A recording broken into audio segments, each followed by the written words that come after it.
ওং নমঃ শিবায়। বন্ধুরা, আজকের কাহিনীটি ভীষণ ফলদায়ী এবং ভোলানাথের মহিমা দ্বারা পরিপূর্ণ। কারণ এই কাহিনীটি আপনার মতো শিব ভক্তদের জন্যই। কারণ এই কাহিনীটি শোনা মাত্রই আপনার হৃদয়ে স্থিত ভোলানাথ শিবের প্রতি ভক্তি আরও অনেক গুণ বেড়ে যাবে। ভগবান শিব হলেন ভক্তবৎসল। তিনি যেখানেই ভক্তি দেখেন সেখানেই চলে আসেন। ওনাকে শুধু জল অর্পণ করেও প্রসন্ন করা যায়। আপনি যদি এই গল্পটি শুনছেন তবে সম্পূর্ণ শুনুন। এই গল্পটি অর্ধেক শুনে ছেড়ে দিয়ে ভুল করবেন না। কারণ আপনি যদি এই কাহিনীটি সম্পূর্ণ শোনেন তাহলে আপনি আপনার মনের মতো ফল অবশ্যই পাবেন। তাই এই কাহিনীটি সম্পূর্ণ শুনুন। আপনি যদি শিবভক্ত হয়ে থাকেন তবে ভোলানাথকে কখনোই অসম্মান করবেন না। এই কাহিনীটি আপনার সম্পূর্ণ শোনা উচিত। কারণ এর ফলে আপনি ভগবান ভোলানাথের সম্পূর্ণ আশীর্বাদ পাবেন। এই কাহিনীটি যিনি শুনবেন বা বলবেন, হে ভোলানাথ, আপনি তাদেরকে কৃপা করবেন, তাদের জীবন থেকে সমস্ত দুঃখ কষ্টকে দূরে করে শান্তি এবং সমৃদ্ধি এনে দেবেন। তাই মন থেকে বলুন, হর হর মহাদেব, ওম নমঃ শিবায়। তাহলে বন্ধুরা, আসুন আজকের এই পবিত্র কাহিনীটি শুরু করা যাক। সেবাপুরী নামে একটি গ্রামে একটি ছোট্ট শিব মন্দির ছিল।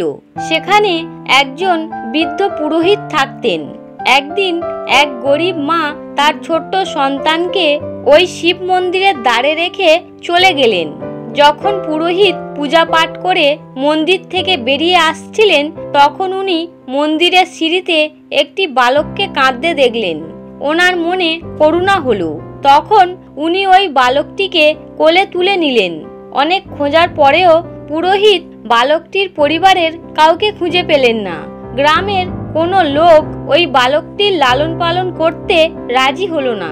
তখন পুরোহিত এটাই ভগবানের ইচ্ছা ভেবে বালকটিকে নিজের কাছে রেখে দিলেন এবং বালকটির নাম রাখলেন মাধব। গ্রামের কিছু শুদ্ধ ভক্তদের থেকে যা দান পেতেন তাই দিয়ে পুরোহিত এবং ওই বালক মাধবের দিন কেটে যেত। যদি কোনোদিন দান কম পড়ে যেত তখন পুরোহিত ভগবান শিবের ভোগের প্রসাদ সব বালক মাধবকে দিয়ে দিতেন এবং নিজে গঙ্গাজল পান করে কাটাতেন। ধীরে ধীরে মাধব বড় হতে লাগলো এবং পুরোহিতকে পূজার কাজে সাহায্য করতে লাগলো। পুরোহিত একটু বিশ্রাম পেলেন। এই জন্যই পুরোহিত মাধবকে মন্দিরের পরিষ্কার পরিচ্ছন্নতা, ভগবান শিবের পূজার জন্য ভগবানকে ভোগ দেখানো এবং আরতি করার বিধিনিষেধ সব ভালো করে বুঝিয়ে দিলেন। এবার ওই বৃদ্ধ পুরোহিত ভগবান শিবের নাম ও কীর্তন করে সময় কাটাতেন। একদিন ভগবান শিবের মঙ্গলকারী নাম জপ করতে করতে উনি প্রাণ ত্যাগ করলেন। এবার বালক মাধবের ভগবান শিব ছাড়া আর কেউ ছিল না। বালক মাধব এবার অনাথ হয়ে গেল। বালকটির কাছে যিনি ছিলেন তিনি হলেন ভগবান দেবাদিদেব। তিনি সবার নাথ ভোলানাথ। ওই বালকটি পুরোহিতের বলা তিনটি কথা কখনোই ভুলতো না। প্রথম কথাটি হলো ভগবান শিবকে তাজা গরম ভোগ দেখাবে। দ্বিতীয়টি হলো ভগবান শিবকে ভোগ না দেওয়া পর্যন্ত নিজে কিছু খাবে না। আর তৃতীয়টি হলো ভগবান শিবের উপর বিশ্বাস রেখে কখনো কোনো বস্তু সংগ্রহ করবে না। অর্থাৎ কেউ যদি কোনো কিছু দেয় সেটা জমিয়ে রাখবে না, বাসি ভোগও নয়। যদি কোনো ভক্ত অনেক আগে তৈরি করা কোনো খাবার বা মিষ্টি মন্দিরে দিয়ে যেত তাহলে বালক মাধব ওই সব খাবার গরিবদের দিয়ে দিত ও তাজা খাবার রান্না করে ভগবানকে ভোগ দেখাতো। তারপর ভগবানের প্রসাদ গ্রহণ করত আর কিছুটা প্রসাদ সবাইকে দিয়ে দিত। যদি কোনোদিন রান্না করার সামগ্রী না থাকে তাহলে ভোলানাথ ও মাধব দুজনেই গঙ্গা জল খেয়ে কাটিয়ে দিতেন। একবার বর্ষাকাল এলো, যখন ৩-৪ দিন মুষলধারে বৃষ্টি হওয়ার ফলে মন্দিরে একটাও ভক্ত এলো না। মাধব নিজের ভোলানাথকে গঙ্গা জলের ভোগ দিতেন আর প্রসাদ হিসাবে ওই গঙ্গা জলই গ্রহণ করত নিজে। ভোলানাথ মাধবের ভক্তি এবং সহনশীলতার পরীক্ষা নিচ্ছিলেন। কিন্তু শেষ পর্যন্ত নিজের ভক্তকে ক্ষুধায় কষ্ট পেতে দেখে উনি আর সহ্য করতে পারলেন না। তখন উনি জমিদারের চাকরের রূপ ধরে হাতে পুজোর নানান সামগ্রী নিয়ে বৃষ্টিতে ভিজে মন্দিরের দ্বার পর্যন্ত পৌঁছালেন এবং উনি ডাকতে শুরু করলেন। উনি অনেকক্ষণ ধরে মাধব মাধব বলে ডাকতে লাগলেন এবং মাধবের হাতে পূজার সামগ্রী দিয়ে বললেন, জমিদার এই পূজার সামগ্রী পাঠিয়েছেন, এই সব দিয়ে ভোগ রান্না করে ভগবানকে ভোগ নিবেদন করো এবং সেই প্রসাদ নিজেও গ্রহণ করো। আমি কালকে আবার আসব। ভক্ত মাধব ওনাকে আশীর্বাদ দিয়ে বিদায় দিলেন। মাধব শুকনো কাঠের জ্বালানি দিয়ে রান্না করে ভগবান শিবকে ভোগ নিবেদন করলেন। পুরো বর্ষাকালে ভোলে বাবা চাকরের রূপ ধরে মাধবকে পূজার সামগ্রী দিতে এলেন এবং নিজেও গরম গরম ভোগ পেলেন। একদিন মাধব ভাবল, জমিদার কত মাস ধরে পূজার সামগ্রী পাঠাচ্ছে, 4 মাস হয়ে গেল, কিন্তু উনি স্বয়ং কখনো মন্দিরে ভোলানাথের প্রসাদ গ্রহণ করতে এলেন না। পরের দিন যখন ভোলে বাবা চাকরের ছদ্মবেশে পূজার সামগ্রী দিতে এলেন, তখন মাধব ওনাকে বলল, ভাই, তোমার ধর্মাত্মা জমিদার কোনোদিন নিজে মন্দিরে প্রসাদ নিতে এলো না, এই কারণে আমার হৃদয় অত্যন্ত দুঃখ পাচ্ছে।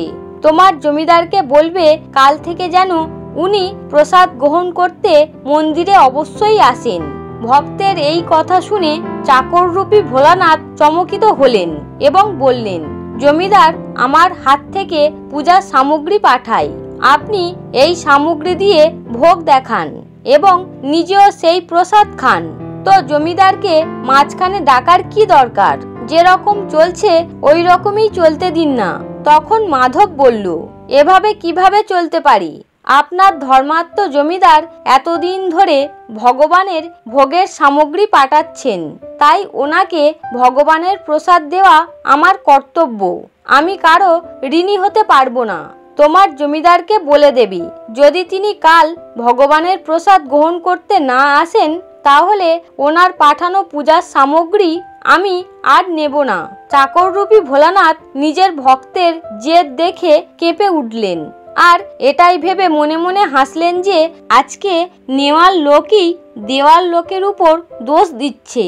কিন্তু চাকররূপী ভোলে বাবা ভক্তের মনের সরলতা দেখে বললেন, মাধব, কালকে জমিদার অবশ্যই প্রসাদ খেতে মন্দিরে আসবেন। পরের দিন সকালেই ভোলে বাবা চাকর রূপে দুধ এবং নানান পূজার সামগ্রী নিয়ে মন্দিরে পৌঁছে গেলেন। মাধব চমকিত হয়ে বললেন, ভাই, আজ এত পূজার সামগ্রী কেন এনেছো? চাকর রূপে ভোলে বাবা বললেন, আপনি কি ভুলে গেছেন? আজকে আপনি জমিদারকে প্রসাদ খাওয়ার জন্য ডেকেছেন, তাই আপনি ভোগ রান্না করে ভগবানকে ভোগ দেখান। আর এটা বলুন, জমিদার কখন আসবেন? মাধব প্রসন্ন হয়ে ওনাকে জমিদারের আসার সময় বলে দিল। আর ভক্তের ইচ্ছা পূরণের জন্য ভোলে বাবা কৈলাসে জমিদারের রূপ ধরতে লাগলেন। একজন প্রিয় ভক্তের আমন্ত্রণে যেতে হবে দেখে মমতাপূর্ণ অন্নপূর্ণা মা কিভাবে না এসে থাকতে পারেন। উনি মহাদেবের আদেশ নিয়ে জমিদার গিন্নির রূপ ধরতে লাগলেন। ভোলে বাবা নিজের গলা থেকে রুদ্রাক্ষের মালা খুলে দিলেন। শরীরে থাকা বাগেশ্বরী এবং বাহু, গলায় থাকা সর্পও খুলে রেখে দিলেন। উনি একটি মসৃণ পাঞ্জাবি পরলেন, নিজের জটাও সোজা করে নিলেন এবং জটার মধ্যে গঙ্গা এবং চন্দ্রকে লুকিয়ে দিলেন। আর একটি সুন্দর রঙিন পাকড়ি পরলেন। নিজের হাতের ডমরু এবং ত্রিশূল নন্দীদেবকে দিয়ে গেলেন আর মাতা পার্বতীর তৈরি হওয়ার অপেক্ষা করতে লাগলেন। এই প্রকার ওনার প্রতীক্ষা করতে করতে কৈলাস পর্বতে হাঁটছিলেন। মা পার্বতী সুন্দর বেনারসি শাড়ি পরলেন, যেটার রং জমিদার রূপী ভোলানাথের জামার পাঞ্জাবির রঙের সাথে মিল খাচ্ছিল। সোনা এবং রূপার তৈরি চমকানো আভূষণ ধারণ করলেন।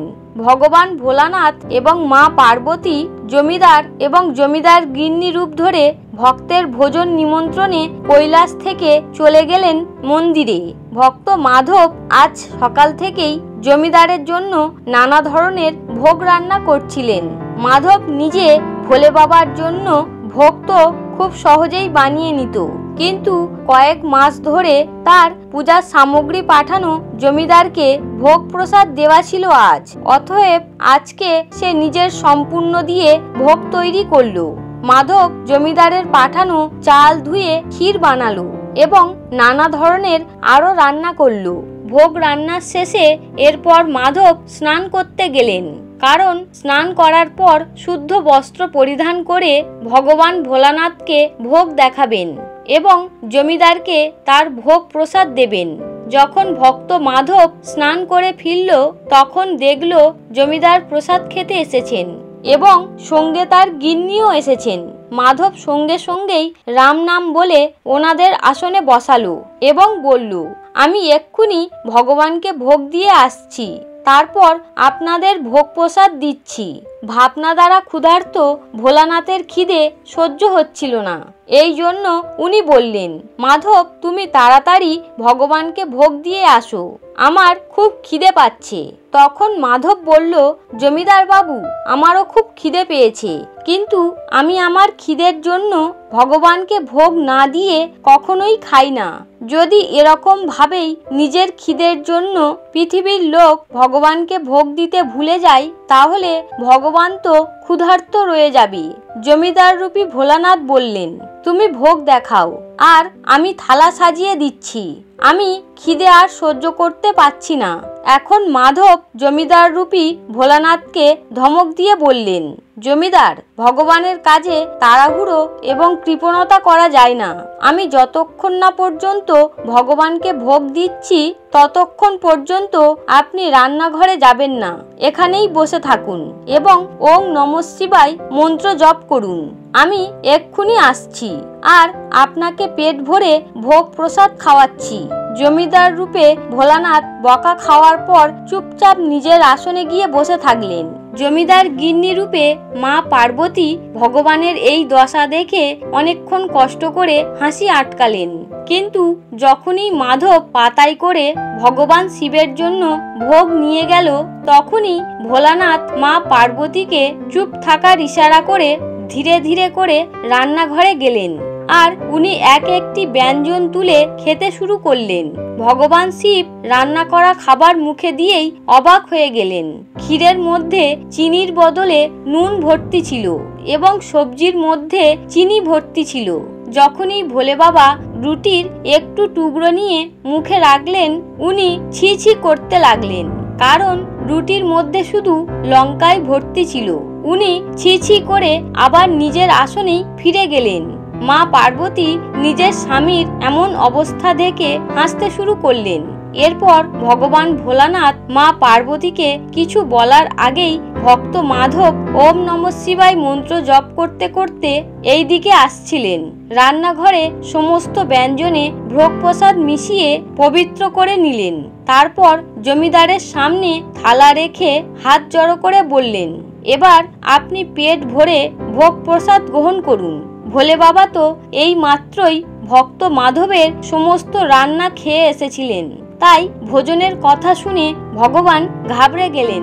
তিনি একবার করে মাধবের মুখ এবং মা পার্বতীর মুখ দেখতে লাগলেন। মাধবের জমিদারের এই রকম আচরণ পছন্দ হলো না, তাই বলল, জমিদার আপনি তো একটু আগেই খিদের জন্য কত ছটপট করছিলেন, এখন কেন খাচ্ছেন না? আপনার খাবার পরেই তো গিন্নিমা খাবেন, তারপর তো আমি খেতে পারবো। ভক্ত মাধবের এই কথা শুনে ভোলানাথ চুপচাপ ওই নুন ভর্তি ক্ষীর খেয়ে নিলেন। বাটি খালি হওয়া মাত্রই মাধব আরো ক্ষীর দিলেন তাকে। নিজের প্রিয় ভক্তের হাত থেকে ভোগ খেয়ে ক্ষীরের স্বাদ দ্বিগুণ বেড়ে গিয়েছিল। মাধব ক্ষীর দিতেই লাগলো এবং ভোলে বাবা একের পর এক খেতেই লাগলেন। মাতা পার্বতী ভগবান এবং ভক্তের এই প্রেমকে দেখে মন্ত্রমুগ্ধ হয়ে যাচ্ছিলেন। সব রান্না শেষ হয়ে যাওয়ার পর ভগবান একটা বড় ঢেকুর তুললেন। তখন মাধব বলল, জমিদার আমি যদি জানতাম আপনার প্রসাদ খেতে এত ভালো লাগে, তাহলে আমি আরো অনেক পরিমাণে প্রসাদ বানাতাম। ভোলে বাবা নিজের পেটে হাত বুলিয়ে গিন্নিরূপী মা পার্বতীর দিকে দেখে হাসলেন এবং বললেন, আমি রোজ এত খাই না, কিন্তু আজ প্রসাদ এতই সুস্বাদু হয়েছিল হচ্ছিল যে আমি নিজেকে আটকাতেই পারছিলাম না, তাই খেয়েই যাচ্ছিলাম। তখন মাধব উদাস হয়ে বলল, আপনি ঠিকই করেছেন, কিন্তু গিন্নিমা তো ক্ষুধার্তই রয়ে গেলেন। মমতাময়ী পার্বতী মা ভক্তের এই রকম উদাস মুখ দেখতে পারলেন না, তাই উনি বাকি ক্ষীরের 4টি অন্নের দানা খেলেন। ভোলে বাবাকে ভোগ লাগানোর পরে প্রসাদে অদ্ভুত স্বাদ বৃদ্ধি পেয়েছিল। এরকম সুগন্ধি এবং সুস্বাদু ক্ষীর খেয়ে মা পার্বতী তৃপ্ত হয়ে গেলেন, আর ওনার তৃপ্ত হওয়ার পরেই সৃষ্টির সমস্ত প্রাণী তৃপ্ত হয়ে গেলেন। ভক্ত মাধব বলল, আপনি আর জমিদার ভোগ প্রসাদ গ্রহণ করেছেন, আমি খুব আনন্দিত হয়েছি। আপনারা দুজনেই প্রসাদ খাওয়ার পরেই আমার পেট ভরে গেছে, আর আমার তো এমনিতেই মাসে 4টে করে একাদশী থাকে, কিন্তু আমিও ক্ষীরের একটি অন্নদানা খেয়ে নিই, যাতে ভগবান ভোলানাথের প্রসাদের অসম্মান না হয়। এটা বলে মাধব যখন ক্ষীরের বাটি থেকে একটি অন্নদানা মুখে দিল, তখন তার জন্মান্তরের খিদে মিটে গেল, খুব তৃপ্তি পেল এবং তার জ্ঞান চক্ষু খুলে গেল। তখন সে দেখতে পেল তার সামনে ত্রিলোকনাথ ভগবান ভোলানাথ এবং জগৎজননী মা পার্বতী দাঁড়িয়ে আছেন। মাধব দৌড়ে তাদের চরণে পড়ে গেল এবং বলল, প্রভু, আজ আমি আপনাদের দর্শন পেয়ে ধন্য হয়ে গেলাম। প্রভু, আপনি আমার অনেক উপকার করলেন। হে প্রভু, আপনি আমাকে আপনার চরণে স্থান দিন। এই বলে মাধব ভোলানাথের চরণ জড়িয়ে ধরে রাখলেন। ভোলানাথ তার ভক্তের ভক্তিতে প্রসন্ন হয়ে তাকে অনেক আশীর্বাদ দিয়ে কৃতজ্ঞ করলেন, তার জীবনকে ধন্য করে দিলেন। তখন মাধবের জীবনে আর কোনো প্রকারের দুঃখ, কষ্ট এবং মোহমায়া ছিল না। সে তখন থেকে ভগবান শিবের ভক্তিতে সম্পূর্ণ ডুবে গিয়েছিল। তাই বন্ধুরা, মন থেকে বলুন ওং নমঃ শিবায়। তাহলে বন্ধুরা, আপনারা দেখলেন তো কিভাবে ভগবান তার ভক্তের ভক্তিতে প্রসন্ন হয়েছিলেন। ভগবানের চোখে কেউ বড় বা কেউ ছোট নয়, ওনার চোখে সবাই সমান। ভগবানের ভক্তি যে খুব মন দিয়ে করে, ভগবান তার উপর অবশ্যই প্রসন্ন হবেন। কিভাবে ভোলানাথ তার ভক্তের নুন মিশ্রিত ক্ষীরকে অমৃত বানিয়ে দিলেন আর তাকে তৃপ্ত করে দিলেন। বন্ধুরা, ভিডিওটি বলার সময় যদি কোনো ভুল হয়ে থাকে তাহলে আমাকে ক্ষমা করবেন। আর ভিডিওটি দেখে যদি ভালো লাগে তাহলে অবশ্যই একটি লাইক করবেন এবং কমেন্টে অবশ্যই হর হর মহাদেব লিখতে ভুলবেন না। ওং নমঃ শিবায়।